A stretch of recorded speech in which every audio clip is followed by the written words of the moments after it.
আমার এই চ্যানেলে প্রতিটা দিন প্রতিযোগিতামূলক কুইজের প্রশ্ন ও ধাঁধার প্রশ্ন, নিত্য নতুন শিক্ষণীয় ভিডিও প্রতিদিন দেওয়া হয়। চলুন কথা না বাড়িয়ে ভিডিওটা শুরু করা যাক। ফার্স্ট প্রশ্ন, শ্বেতহস্তির দেশ কাকে বলা হয়? উত্তরটি হলো থাইল্যান্ডকে শ্বেতহস্তির দেশ বলা হয়ে থাকে।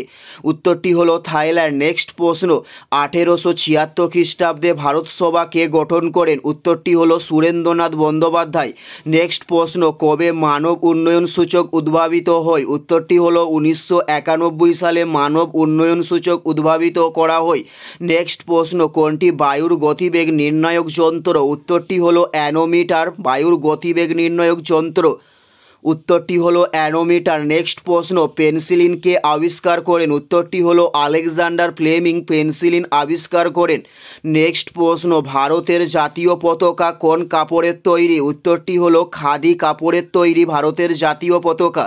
উত্তরটি হলো খাদি। নেক্সট প্রশ্ন, মাস্কিং কথাটি কোন প্রকার দূষণের সঙ্গে যুক্ত?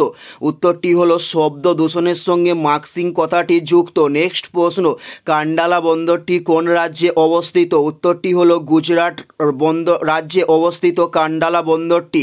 নেক্সট প্রশ্ন, ভারতবর্ষ সবচেয়ে বেশি সোনা কোন দেশে আমদানি করা হয়? উত্তরটি হলো সুইজারল্যান্ডে ভারতবর্ষের সবচেয়ে বেশি সোনা আমদানি করা হয়। নেক্সট প্রশ্ন, কোন প্রক্রিয়ায় জীবদেহে শক্তির মুক্তি ঘটে? উত্তরটি হলো শ্বসন প্রক্রিয়ায় জীবদেহে শক্তির মুক্তি ঘটে। উত্তরটি হলো শ্বসন। এটাই ছিল এই ভিডিওর লাস্ট প্রশ্ন। আর কোন ধরনের শিক্ষণীয় ভিডিও আপনারা দেখতে চান অবশ্যই কমেন্টে লিখে জানাবেন। পুরো ভিডিওটা দেখার জন্য ধন্যবাদ।